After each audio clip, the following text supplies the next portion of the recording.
Tulad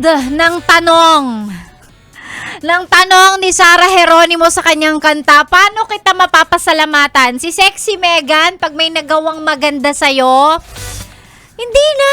Mag-thank you ka lang, okay na. Ma-appreciate mo lang yung ginawa ko sa'yo, okay na yun. Okay na. Tapos ibigay ko yung GCash number ko sa'yo, mag-GCash ka sa akin. Joke lang. Grabe naman na mukhang pera naman yan. Hindi. Joke lang yon. Sa akin, makita ko lang na na-appreciate mo, no, kung ano yung ginagawa ko para sa'yo. Wow! Mag-thank you ka lang sa akin. Okay na ako dun. Hindi mo kailangan suklian. Kasi yun naman talaga dapat, 'di ba? Sabi nila pag tumutulong daw tayo sa ibang tao, siguraduhin natin na hindi tayo nag-e-expect ng anything in return. Kasi yun talaga yung tama. Mas re-rewardan ka ng langit for those actions. What? Re-rewardan ng langit? Diba? Ganun dapat. Pag tumulong, hindi ka mag-e-expect na babayaran ka.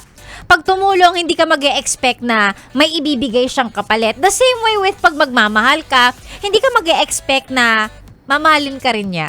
Kasi minsan ganun naman talaga, diba? So, you do things because yun ka talaga.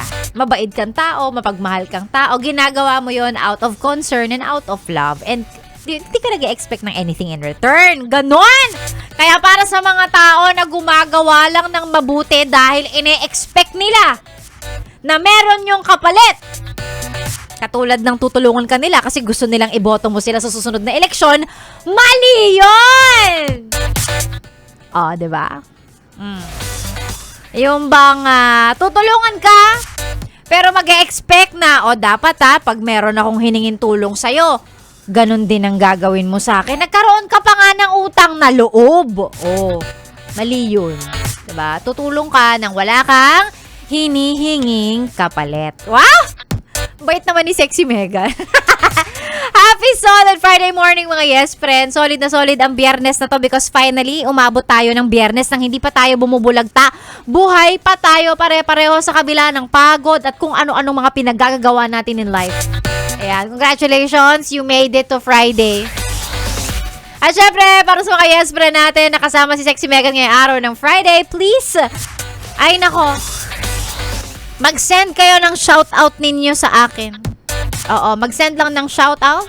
Subukan nating basahin yung mga pa-shoutout na yan dahil hanggang mamaya pa tayong tanghali magkakasama. Opo, Sexy Megan na po ang inyong kasama dito lang sa programang Chillax 101 sa 101.1 Yes FM. Solid!